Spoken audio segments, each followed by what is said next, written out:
Well, hello, everyone.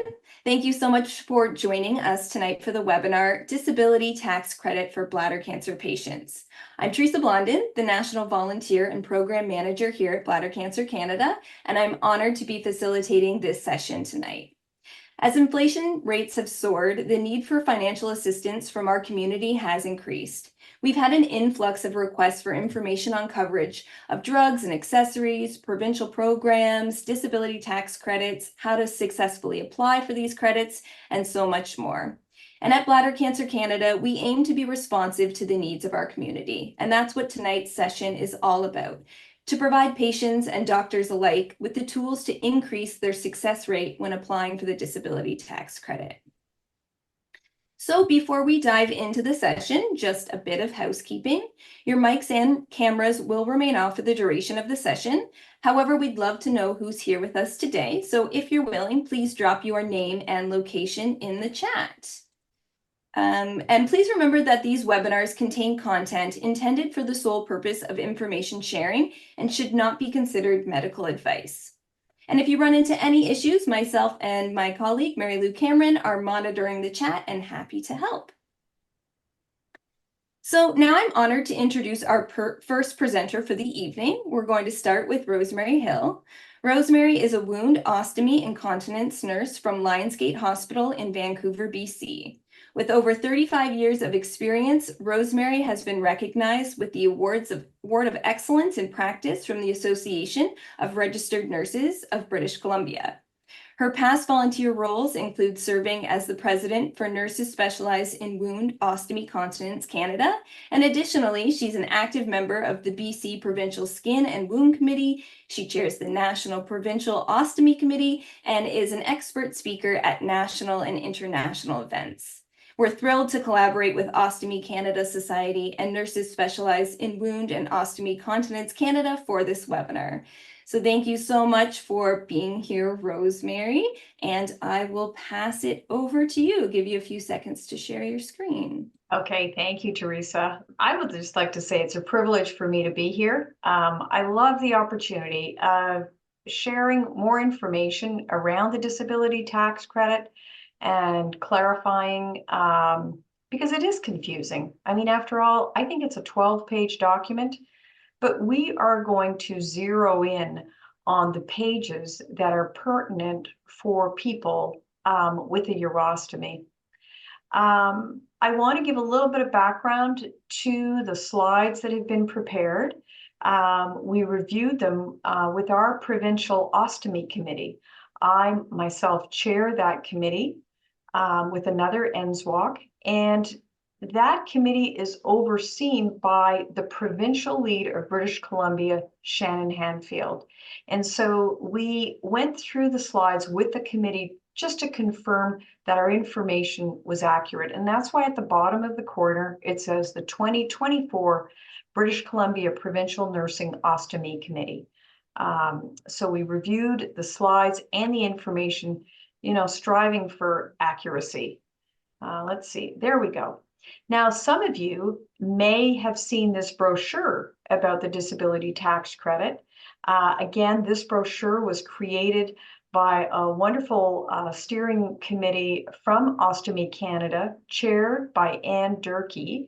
And I participated on that committee. And we, about a year or two ago, put out this pamphlet just to help people. Now, as a result of the form being improved upon, Ostomy Canada is in the process of tweaking that pamphlet a little bit just to make sure it is accurate and up to date with the 2024 form. So that is me and one of my ostomy patients, Barb, who has already applied and has been successful in terms of the disability tax credit. I think it's helpful when we're talking about taxes and whatnot, that this document or these slides really is a guide about how to complete the application form, or rather, who to get involved when it comes time to completing the disability tax credit. I'm really excited that you are later going to hear from Cheryl, an accountant, who's also got many pearls of wisdom. And I'm going to be careful to let some of the information, she's going to expound upon it more. I'm going to strictly be looking at the form itself. So first of all, by the way, the topic is near and dear to my heart because my own uncle, my dad's brother, he has a urostomy. And I was able to help him navigate the waters with his physician in terms of the form completion of disability tax credit. So what is it? Well, the Canadian Revenue Agency, the disability tax credit, it's a non-refundable tax credit provided to a person with a physical or mental impairment, perhaps maybe with walking, hearing, or elimination. It is non-refundable and it reduces the amount of income tax that may be claimed. Now, let me just see, my little box here is hiding things. Okay. One of the things to remind you about is the eligibility is not based on a diagnosis, but rather the effects of the physical and mental impairment on the ability to perform basic activities of daily living. So it's really about the disability.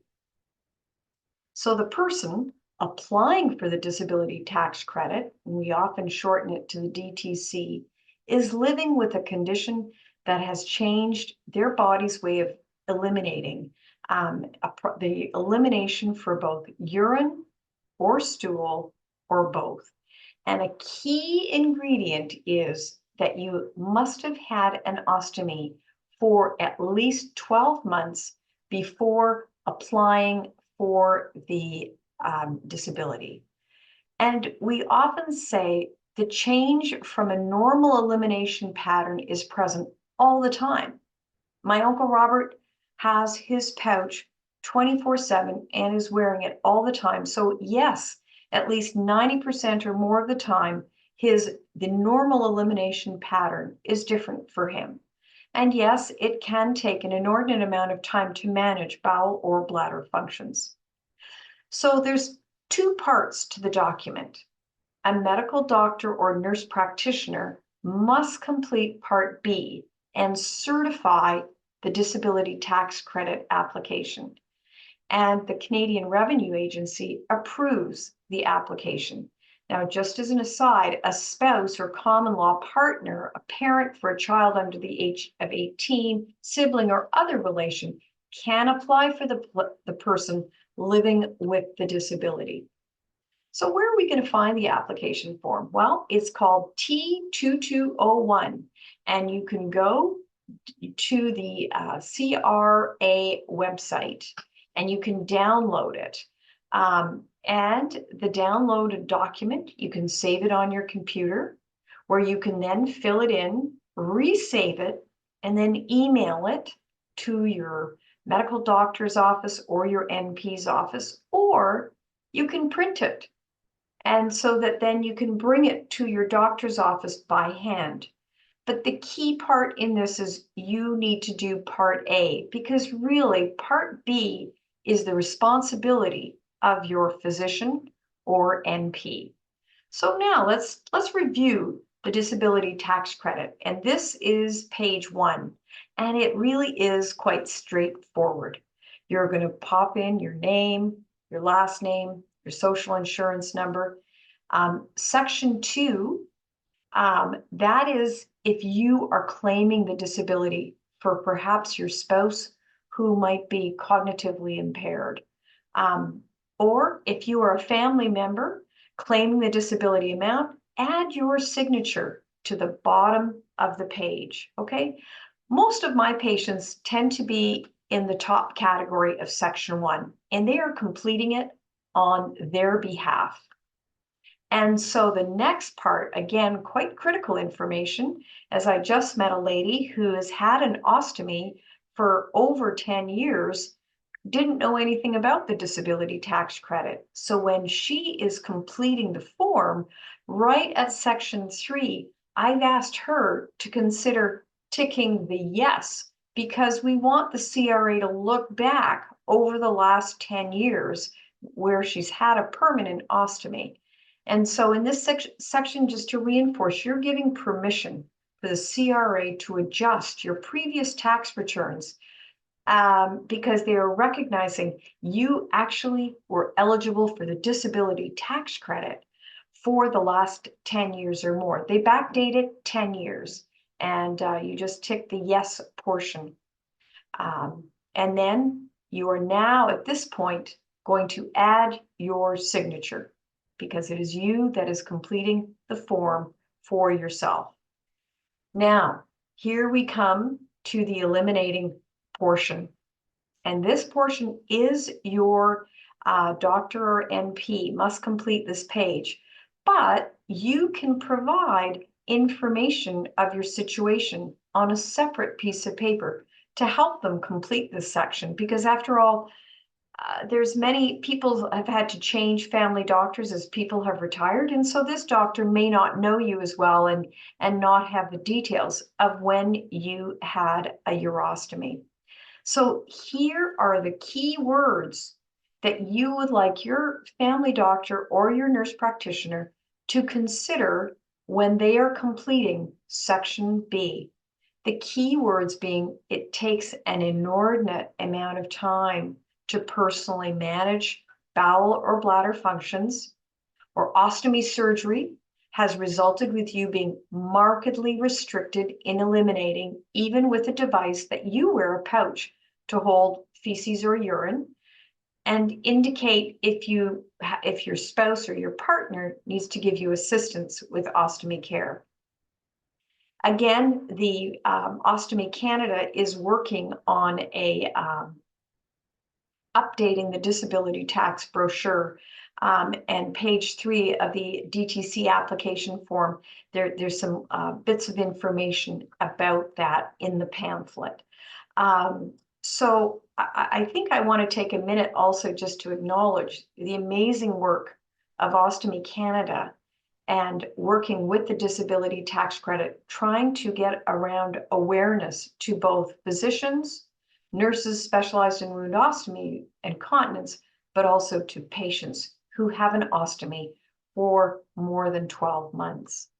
So there also can be cumulative effects of the significant limitations. And again, that cumulative section, again, is more for your physician to complete.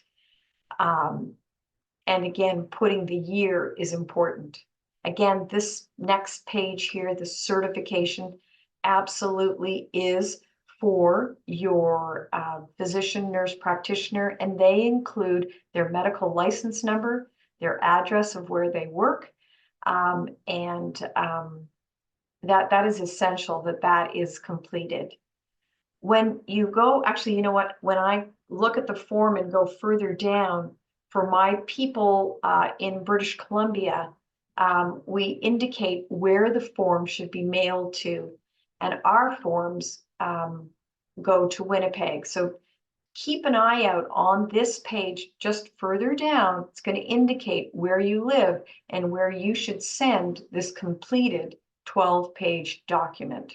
You should receive a letter regarding the CRA's decision approval. Usually you get it within 6 to 8 weeks. And unfortunately, it can be denied, but usually that happens if the form has not been completed. And I'm hoping that the information we placed down on that page, I'm going to go back a little bit here.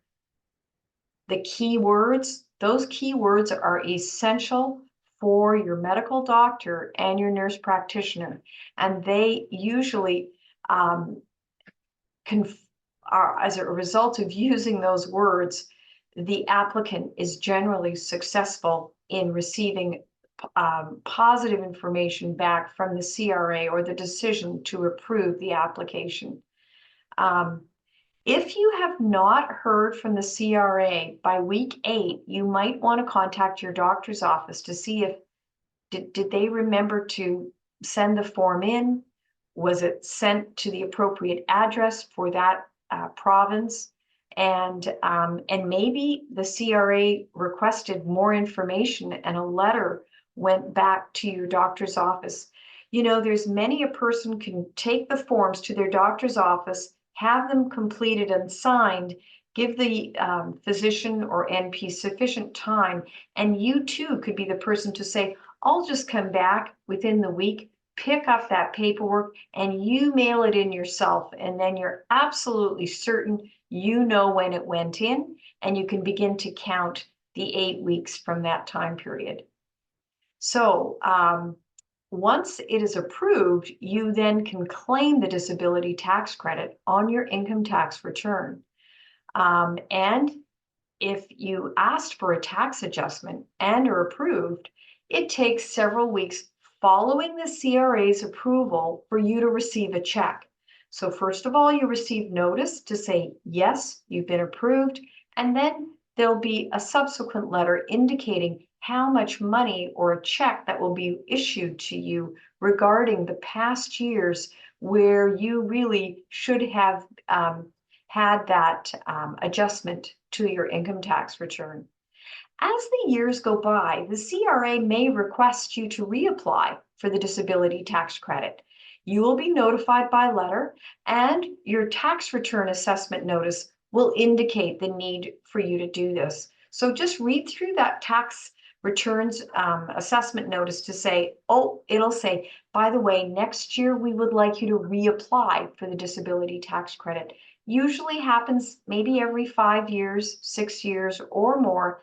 The CRA will say, could you reapply for the disability tax credit? And you will just follow the steps that we went through on the form. Being approved opens other doors to other federally, provincial, and territorial programs, such as the Registered Disability Savings Plan, the Canada Works Benefit, and the Child Disability Benefit. So if it's declined, your notice will explain why. And possibly the form was not completed correctly, and we would suggest that you try again. And so these slides have been created, as I mentioned, by the British Columbia Nursing Ostomy Committee to add simplicity and guidance in terms of the application form completion. And maybe, Teresa, is that okay? Yes, that was great. Thank you so much, Rosemary. You really broke down part one of the application really well, and we really appreciate it. I think you have really helped some people tonight. So we will take questions at the end of this session. Sure. So feel free to put them in the chat. If you've already thought of some, we'll do a Q&A at the end. But as we mentioned, at the beginning of the session, we've really seen an increase in questions about how to help people living with a urinary diversion. And we know that people with neobladders and Indiana pouches and iliac conduits have successfully applied for the disability tax credit. Absolutely. But we've also heard from a lot who haven't. So to fill that gap, this is we've created another resource that we are going to have Cheryl Carley go into. So we have a web page now to assist patients. So it kind of breaks down some of the information that Rosemary just shared, but it also has a guide for medical professionals as well. So this will help you with the part B of the application. So these resources were designed to help both patients and doctors to find those key terms that Rosemary mentioned and the phrases to accurately express how living with a urinary diversion impacts your daily life and makes you eligible for the disability tax credit. So Mary Lou will share the link to our new webpage right now in the chat. But with that, I would like to again thank Rosemary and now introduce Cheryl Carley, who will jump into this disability tax. Can I have one thing, Teresa? Somebody was just asking about the keywords. Will that PowerPoint presentation be available for people to see? So Absolutely. that We'll share it out gentleman with everyone. He can go back to that slide and he'll see the list of the keywords. Absolutely. Thanks. I'll share it with everyone in attendance after the session. Okay, thanks. Sorry, Cheryl, go ahead. No problem. I'll just introduce you, Cheryl. So Cheryl celebrated 9 years bladder cancer free on July 6th of this year. And as a survivor with a recurrence and 4 years of immunotherapy, Cheryl has been around the block with bladder cancer. Cheryl joins us today as a retired chartered professional accountant who spent 30 years in the industry, including 17 years with her own firm. During that time, it was a priority to help people become aware of and apply for the disability tax credit. And as part of this process, Cheryl became very knowledgeable at dealing with the CRA and learning all of the ins and outs of the process. Helping people get the DTC has remained a highlight of Cheryl's years as a CPA. So Cheryl, thank you for being here, and I will pass it over to you to dive into this guide and provide some insider's knowledge. Thank you everyone for joining us here today. I'm actually excited to be able to share some information for you as we work our way through this. I'm seeing lots of questions coming up in the chat. Hopefully I'll be able to address a certain number of them. And suggestion, I'm going to be giving you lots and lots of information. Take notes. Try and grab the key concepts because we're going to cover a lot, and we'll see where it goes, and we'll answer questions afterwards, and we will roll forward with this. So let's get started. Okay. First thing I want to super emphasize is there can be a lot of financial benefit to the disability tax credit, and I'm going to use acronym DTC so I don't trip over my tongue doing this. And so, but you have to do everything right. It is so important because it can, I mean, I'm sure everybody knows CRA can give people grief. They do it with a disability tax credit certificate. One policy I have, when CRA offers a taxpayer a benefit, they make it very hard to get that benefit. It's just the way their world works. So you need to be able to do it right and do it thorough and move forward with it, because you will get the best benefit out of this. Sorry, okay, I'm trying to read some messages. It's CRA, that's the acronym for Canada Revenue Agency. That's who is going to receive your DTC and make the final decision whether you are going to get the DTC or not. Okay, so let's move forward. You've given a lot of information. I'm going to emphasize certain things and give you some additional information along the way. And hopefully afterwards, it won't sound like information overload. Okay, so touching on it, the disability tax credit, the certificate, there's many, many areas that are on it. Your emphasis is going to be on elimination, but don't get tunnel vision. There's a number of various areas that you may have other things happening that would also qualify under the DTC. And that includes your vision, speaking, hearing, walking, feeding, dressing, and mental functions necessary for everyday life. Don't forget that one, because that's a pretty broad category along the way. The non-refundable tax credit that was touched on, big part of that is when you look at it, go, ooh, $9,000 is non-refundable tax credit federally. I'm going to get $9,000 back. Sorry, you won't get $9,000 back. What it means is your taxable income that's looked at on your tax return will be reduced by that dollar amount. The actual dollars and cents in federal tax is about $1,700.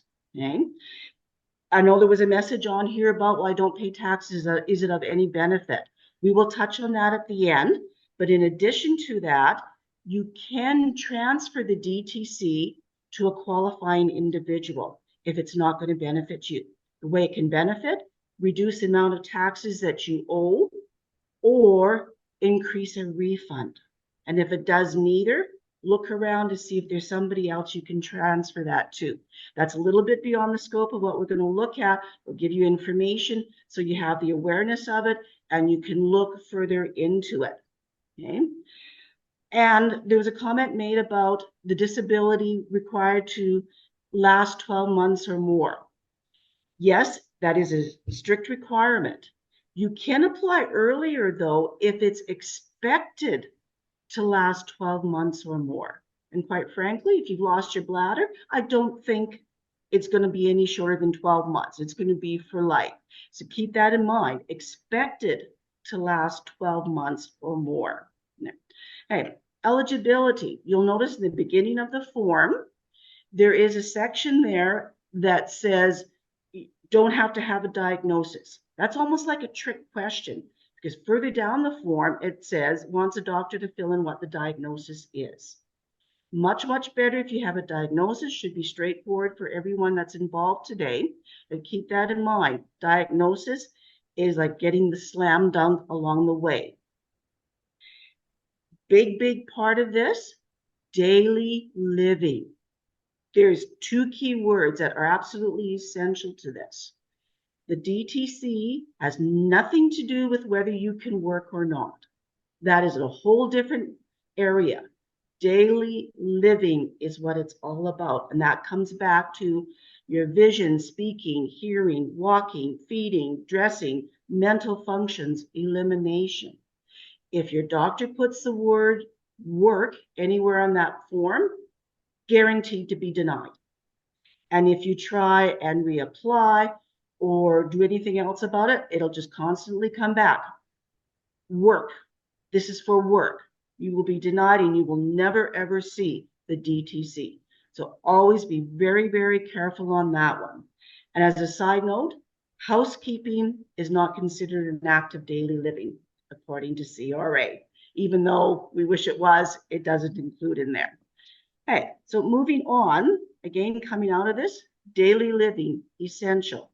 Expected to last 12 months or more, but you can apply ahead of time for it, and the areas that are covered. Best thing to do, print the form off, read it, get really knowledgeable about it, and knowing the information that is there. Okay? A couple other areas we'll touch on regarding the process. You'll see in there that says at least 90% of the time. That is essential, very important, but the understanding of that 90% of the time does not mean your disability consumes 90% of every 24-hour period. What it means is a disability is there 90% or more of the time you go to the bathroom. That one should be a slam dunk, pretty straightforward in there. But remembering, it's the dealing with the disability, not your 24-hour period of living in there. There's another word in there, inordinate. What does that really mean? It was touched on. We'll look at it a little bit more here. It means an unusual amount of time as compared to someone else of the same age. Okay? Simple example that's not dealing with the bladder is walking.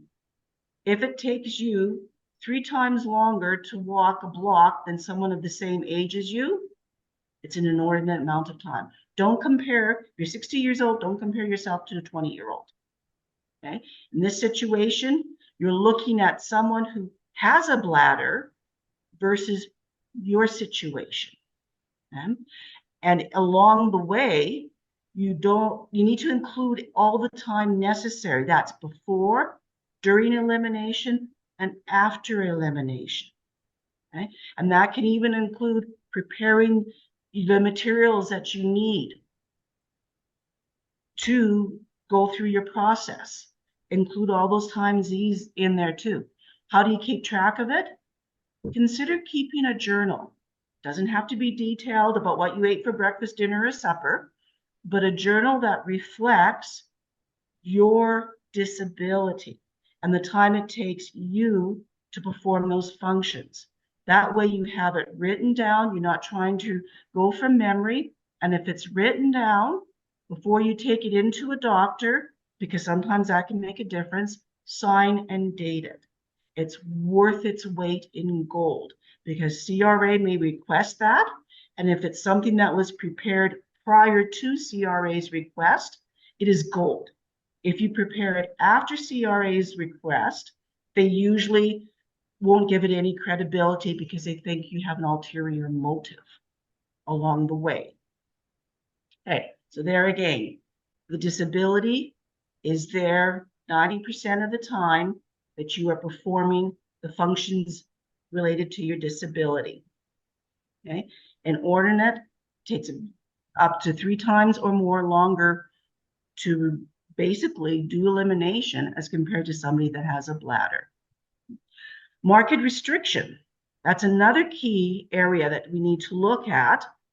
Basically, again, takes a really long time to do the daily activity, even with assistance, such as therapy, devices, or medication. Those three things are very important, because if they think there should be a therapy, a device, or medication that would make it easier for you and you're not doing it, you could potentially be denied. So there again, if you're not using something that is standard to use, make sure your doctor explains why. And in there, if it's a matter of you have decided, no, I don't want to do that, you're really at high risk of getting the DTC denied because you haven't tried all the possible ways to make your life a little bit easier. Okay? So full disclosure in there, very important. Another concept, severe and prolonged. What does that really mean?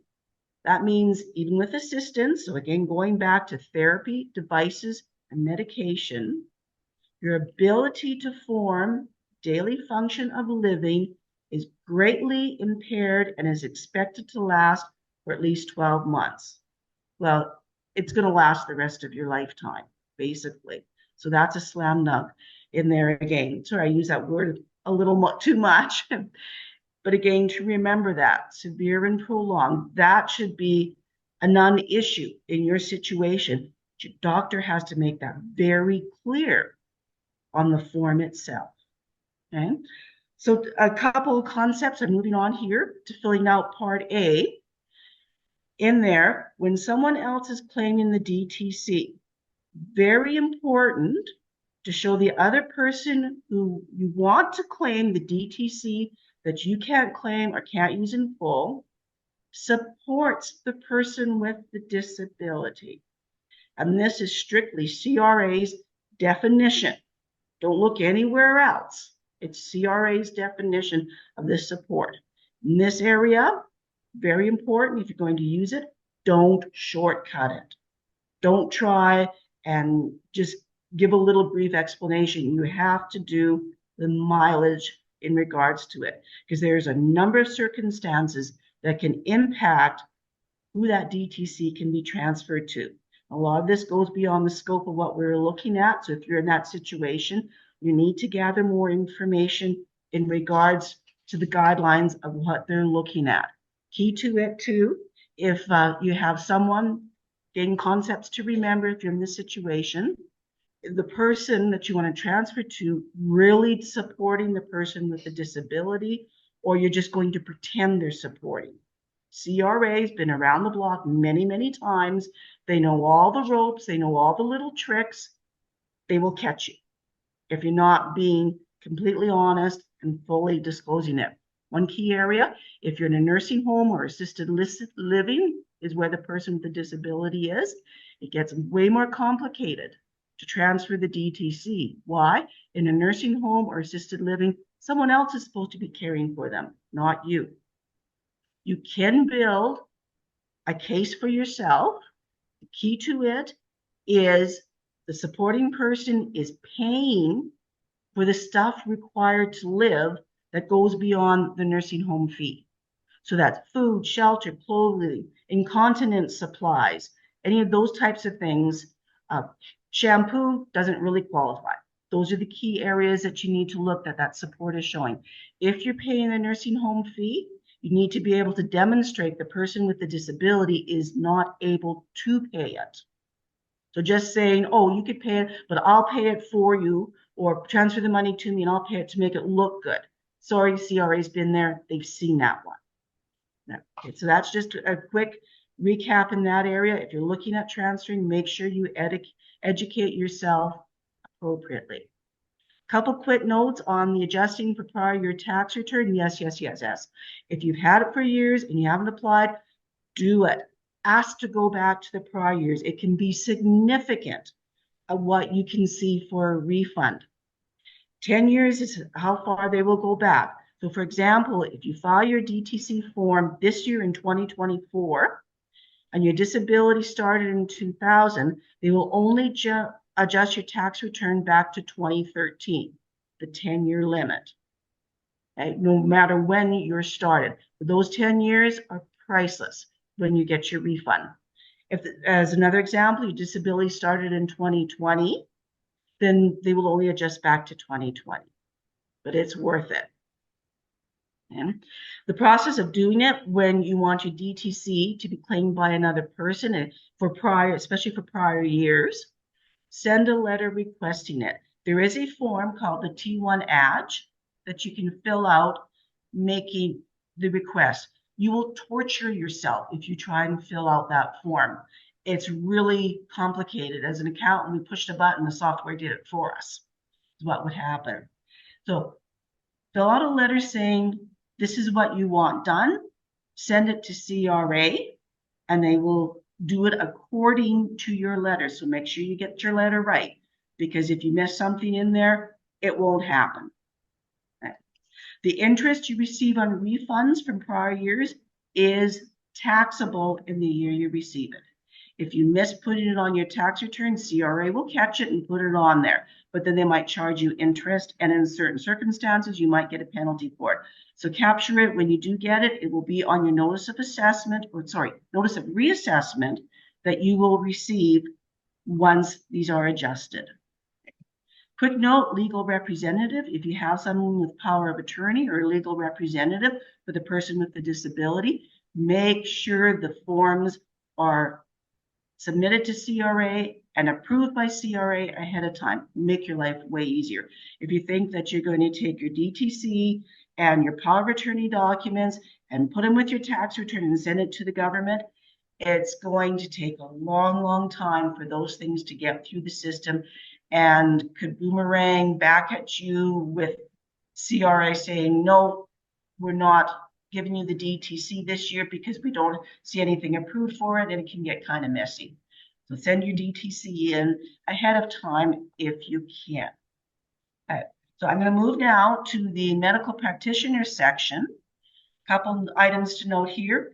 Year of diagnosis. Make sure the doctor gets it right. I've seen too many where the doctor fills it in based on the year that they're filling out the form. Just watch that one. It's an easy slip up to have happen. And this is a section where they're asked to put in the diagnosis itself. I'm going to jump ahead here a little bit, so I am running out of time. Apologies. I'm getting excited about this. Okay. Moving to part B, eliminating key items. Okay, we're doing a little bit of recap here. Inordinate time is 3 times longer as the average person your age. Include any medication, devices, and therapies that are involved. Okay, and if there's something not included, explain why it isn't included. Cumulative effects to get to inordinate time. That's where you have several different disabilities that take up a portion of time, but put together meet the requirement of 90%. Substantially all the time, again, means 90% or more. As we're almost out of time, I'm going to jump. I won't say too much about cumulative effects. If you want to know, go to the form, Google it. CRA has more information on their site in regards to cumulative effects. Makes it so that in the end, some people think they don't qualify, will qualify. Okay. Under certification, again, make sure that word work is not there. Follow up with the doctor's office to make sure it is actually filed, because sometimes it just gets stuck in your file and that's where it sits. CRA's decision, if you receive a letter back from CRA saying, yes, we have received your form, that's their way of saying it's going to be a long time before we get it processed. Okay, and you'll be moving beyond your 8 weeks. Simply a matter of staffing forms. Stuff happens along the way. Once your application is approved, again, that refund interest is taxable. Okay, guarantee. CRA will request that you reapply about every 5 years. Your notice of assessment will state it. When you reapply, you are starting the process over again. You start as if they've never seen your DTC form ever before, because a person that actually looks at it probably hasn't. So you must complete it. There's no magical renewal button or form. It's the whole thing all over again. Hey, someone mentioned about cost, so I'll just mention here, yes, you can get assistance in completing the DTC form. There are a lot of firms out there that will do it for you and say, oh, we won't charge you a fee unless you're approved, but they take a percentage of what you get. So if you have a refund of thousands of dollars, they're taking a big chunk of it. Don't follow through with them is my recommendation. The form is not complicated for people who have dealt with it. Go to an accountant who is familiar with it.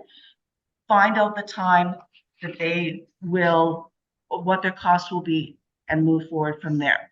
And a couple areas I haven't covered, we might cover some questions. If not, hopefully Teresa will be able to send you information. And that the key thing there is once you have your DTC, there's a whole pile of other things that you may also be able to qualify for.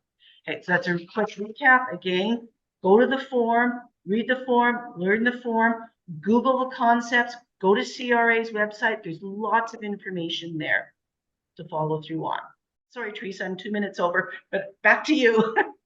No problem at all. That was excellent. So much information shared by both of you. So just to clarify, the information that I was showing while Cheryl was speaking is a guide for medical professionals to complete that Part B. So what we recommend is you print out a copy and bring it to your medical professional to help them fill out the form with a little bit more kind of the keywords and phrases. So that also has some of those terms in there for you.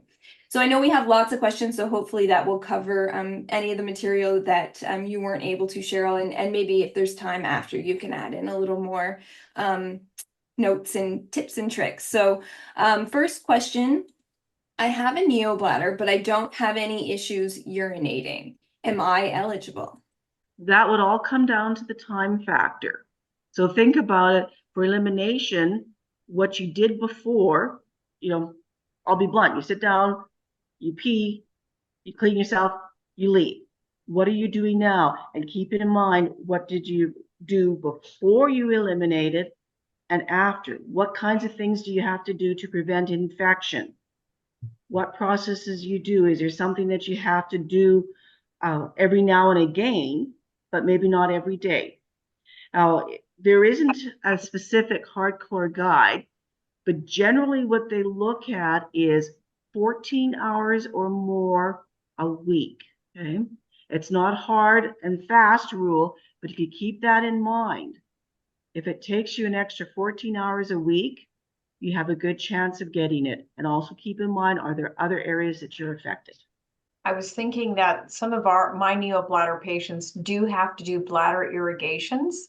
And as you get more comfortable with your neobladder, it's less and less, but still catheters, irrigating your neobladder all takes time, and you want to do it in a correct process. And so I would have said that could be a potential where you look at the amount of time it takes for you to look after that neobladder, which the rest of us don't do who have a bladder. We don't irrigate it carefully with a proper technique. So I would certainly consider, read the new booklet where there's an actual section devoted to the neobladder, and I think I would peel that one back. Okay, so I'm low income and do not pay tax at year's end. Is it still beneficial for me to apply? Fair game with that, the non-refundable tax credit, can you transfer it to anybody who is a qualifying individual? We briefly touched on it. There's a lot more concept to it. You would need to educate yourself, go to the form, go to CRA's website, and a concept to Google under CRA, because they have a search section in there, supporting person, and also go into the area where they outline the medical expenses that you can claim. They cover in great detail there who is a qualifying supporting person. Now, I know it's a brief answer, but under the concept of time, that's beyond the scope of what we can cover right here at this moment. And Rosemary, I believe you touched on this, but if your DTC is expiring, do you have to start from the beginning and fill out the form completely again? It's like a whole, and I think Cheryl mentioned that too. It's a whole brand new process. You take the form and you start as if you are applying for the disability tax credit right from the beginning. And my patients have varied. Sometimes they've heard from the CRA after 4 years. Sometimes it's 8 years. I've even had some who haven't had to reapply. I remember having a patient call me and say, Rosemary, guess what? Should I be worried? And I said, no, it's okay. They do very often will check in at year 4, year 5 and say, please, could you reapply for the disability tax credit? And you start from scratch and you complete the documents and then liaise with your physician or NP for Part B. Great. I do see there's one I'm going to just touch on. I might be out of order. That's But a okay. person has said, if the CRNA denies the application, where can I get information and procedure on appeal? So my first thought was, if it's been denied, you need to read the language of why it was denied. I think that's most important. And it may require a phone call, but understanding why that first application was not accepted is key to your future application, your new application, because you're going to apply again. Cheryl, do you have any more thoughts on that when people who have been denied think? Yeah, definitely read that letter that you receive from them. And sometimes when you send this form in, it is a clerk that looks at it first. And that clerk usually doesn't have any medical knowledge. Some of it is politics, without a doubt. If there's too many people applying under one category, they start going, there's something fishy going on here. And you can run into problems under that method. The key thing though, again, read that letter, understand the letter, go back to the form, read it through in detail. What did the doctor actually put in there? Was something missed? Was something needing further clarification? And if you have kept a journal, that may be the difference between getting it when you try and apply again or not getting it. Is there an actual appeal process? No, there isn't. It's simply a matter then you would send it in with a full explanation, more information, saying this was an error or here is additional information that was not included before, and you cross your fingers and toes and hope it works out. I'm not meaning to scare anyone, but you're dealing with CRA, and that world can be very unusual. As an add-on for when they ask you to reapply, it's an automated system, and they're trying to automate all aspects of it. It's simply the computer that's tracked the amount of time, the time has gone by, they fire it out that they want a new one. Do not be offended. Do not feel insulted. It's just an automated system that's doing it. One way to look at it is I've told people that are missing limbs that, yeah, CRA's computer assumes that you've regrown your limb. So it's just how the system works. And I believe the answer to this one, the CRA, where is the CRA form necessary to apply for the DTC for prior tax years? That's just a checkbox in Part A, right? That's correct. That's on the second page at the top. And that's where you just tick it and say yes. Okay. And someone else asked, does the time factor include ordering and picking up device supplies? Yes, it can. Document that. Again, if you're doing the journal, which it may take time, but it is a wonderful tool for you to have. Yes, ordering, getting, having them shipped to you, it's all part and parcel of how your life has been affected and changed versus someone that has a bladder. Okay, and some questions about trying to get that medical professional to fill out the form. So what if they don't feel that their doctor is willing, or if they don't feel their doctor fully believes they deserve the disability tax credit? How do they get around that?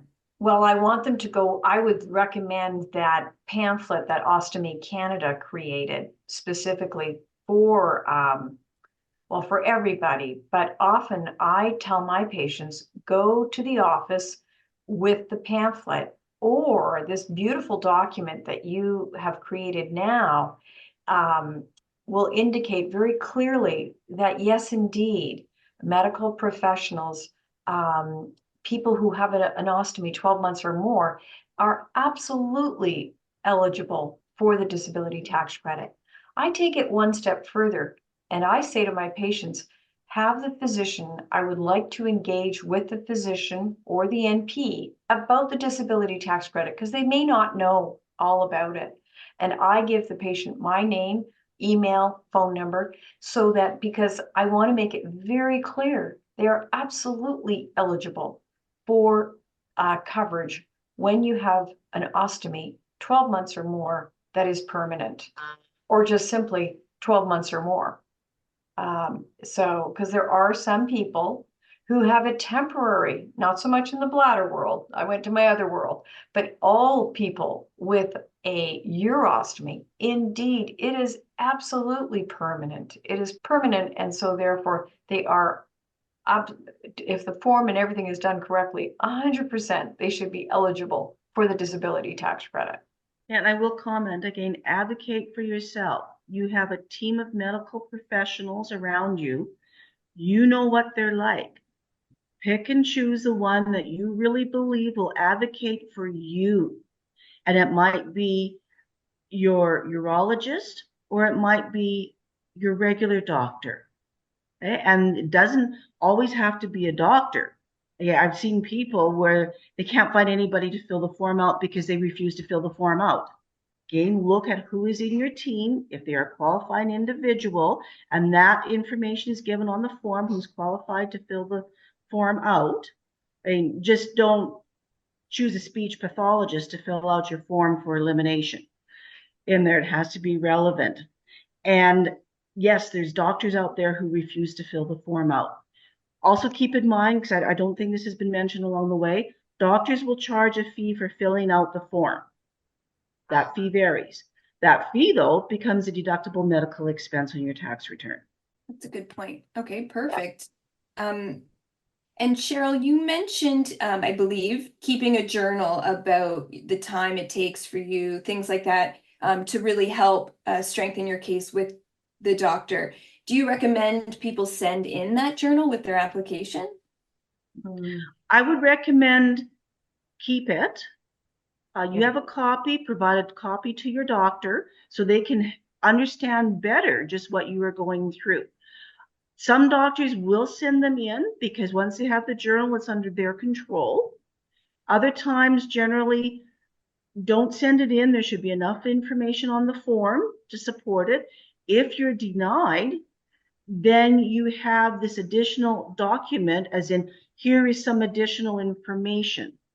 Because if you're denied and you're trying to change their position, if you just give them the same information again, it's not going to cut it. You have to give them additional information is key, or under rare circumstances, correction of an error. But be careful on that one because CRA kind of raises their eyebrows on a correction of an error. Additional information makes the difference because it forces them to revisit your situation. I see there's a question about can a pharmacist fill out the form, and I'm sorry to say no, particularly as it pertains to elimination. You're looking at either your medical doctor or a nurse practitioner. Okay, great. And the exciting question, how much can I expect to receive if my application is approved? Any ideas? There's two elements to it. There's a federal amount and there's a provincial amount. And that varies. Of course, the provincial one varies from province to province. I'd say generally as a range, it could be anywhere from $1,300 to $1,900 per year. And when you're doing multiple years, it adds up.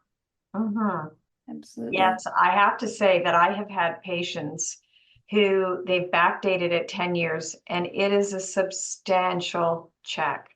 Like, very good. Now, but it's honest, it's correct. They deserved it, and they just now became aware of it. And I love the fact that the CRA honors that and backdates up to 10 years. But I don't want to get everybody's hopes all up, but it can be well into the thousands that they would get a check back for from the CRA. recognizing that they had had the disability. In some cases, I had a lady who had had it 40 years, but the CRA recognized it for 10. They'll go back 10 years. Okay, and I just see one more question saying during airport screenings with an X-ray machine, I'm now being stopped for further screening. Would that be worth mentioning on the application? It'd be worth mentioning if you frequent airports very often. If you're going on vacation and it's twice a year, that's not going to be frequent enough. If you're in a job where you travel several times a week, definitely. But anybody, regardless of travel, a person who has a urostomy, you are taking 90% of your time or more to manage your bladder function, and you are absolutely eligible. So I don't want people to get, it is really helpful to have that journal, but I don't want you to have to really look deep and dark as to all the minutes per week that you spend, because honestly, it's just without a question, somebody who has an ileal conduit, and that is their permanent way now to have their bladder being, or have their urine leave their body, they are absolutely eligible for the disability tax credit. And it's usually a correct language that's used. And if that follows through, and if you follow the PowerPoint, then chances are it will be accepted from the CRA. I've kind of been more in a landscape where I've seen it accepted with the right steps being followed. And so I'm more than happy to have my email address in terms of sharing with other people of how to support them with that process. Yeah, I'll just add another quick note on this journal. I'm trying to think of a viable example, because again, you don't want to be spending half your life filling out a journal to catch every single. Exactly. Yeah. So in a 24-hour period, let's start the easy one at night. If you have to get up, say 3 times during the night to eliminate because of your situation, and you have an average number of minutes it's done, you can start your journal by saying, when I eliminate, this is the general process of what I do. Outline it. Then that first night, you can say, okay, I was up 3 times during the night. You record, I was up 3 times during the night. Approximate time to do all this is this much. Then you swing into the day. If you have any special procedures you need to do, then you say, this was done approximately this amount of time. And start with basically definitions at the beginning of it. I do this function, and this is the process of how I do it. Then in your journal, you can reference, this was done, approximately this much time to do it. And similarly, Cheryl, there are some people who hook themselves up to a nighttime drainage bottle for their urostomy. And so they aren't emptying during the night. But in the morning, when it comes time to empty their bottle, they rinse it out, they clean it. So it's the time spent on their nighttime drainage bottle. Okay, great. And I know we're at 8, but there's one question I think will help give a little bit of clarification. So my diagnosis was 2015, but my radical cystectomy was in 2017, but they did have elimination issues prior to the surgery. So does time prior to surgery count? It all comes down to how much time prior to surgery. And I know looking back, it can be difficult to figure that out, but to sit down and remember what it took with your elimination issues, look at it honestly and about how much time it took, and then you will know whether you meet, as a rough benchmark, an extra 14 hours per week. What I would also say is that you are more likely guaranteed, if you go by the 2017 timeframe, because now you're looking at reflecting on something 9 years ago. And so one wonders about if they would question some of that journal that you're thinking about your activities 9 years ago. So it's a trickier one, but it's certainly your choice if you wanted to go the 2015, but you'd have to have the appropriate information all clearly outlined versus just taking it from 2017 onwards when you have your ileal conduit. All right. Well, thank you again, Rosemary and Cheryl, for sharing all of this information with us. I hope everyone enjoyed this session. We will be taking a break from English webinars this summer, but we will be back in September with a comprehensive webinar on the different diversions offered to people facing a radical cystectomy. And we're thrilled to announce that our next in-person education event is scheduled for Tuesday, October 22nd in Winnipeg, and registration is now open. So in the chat, Mary Lou will share a link to register for the Winnipeg event, as well as a link to a quick feedback survey, which will come through email as well tomorrow. We'd love to hear your thoughts on this session and any suggestions for future presentations. So please take a few minutes to complete this survey. If you'd like any accommodations to complete the survey, or you have any additional comments or questions, you're always welcome to call us at 1-866-674-8889 or email info@bladdercancercanada.org. And a recording of this session will be uploaded to our website in the coming weeks. I know there's lots of information shared, so you may want to watch it again. We also hope that you can join us at one of our local NSWOCC events on September 21st or 22nd this year, or you can step out anytime, anywhere during the month of September to help raise funds for bladder cancer research, support programs, and to raise more awareness of the disease. You can visit bccwalk.ca for more information. So thank you to our sponsors, EMD Serono, and a huge thank you again to Rosemary Hill and Cheryl Carley for sharing your knowledge about the DTC with our community. We're truly grateful. And thank you for everyone who attended. Thanks for the opportunity, Teresa. Bye, Cheryl. Thanks, Michelle. Yeah, thank you, Teresa. Valerie, Mary Lou. Have Okay, a great bye-bye. night, everyone. Bye-bye. Bye.